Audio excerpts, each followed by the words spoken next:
تشکر. دوباره سوی تو باز آمدم، سلام عزیزم. دوباره زمزمه ساز آمدم، سلام عزیزم.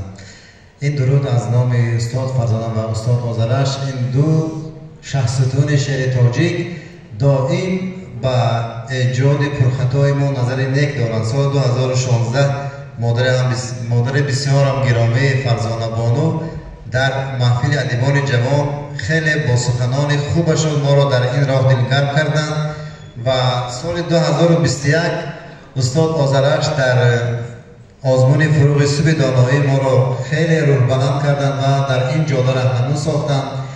البته با همین ربایی گفته بودم که فیضی فرحی با مدرم می آید، نیروی دل و تاج سرم می آید. ای شهر عظیم سر به افلاک بکش، از کوه بلند مادرم می آید.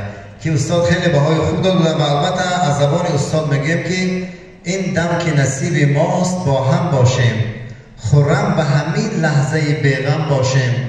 در نیم نفس جدا شدن آسان است، با هم که رسیدیم با هم باشیم. و این محفل همایون برای کلی هواداران شما مبارک باشد. سلام باشد.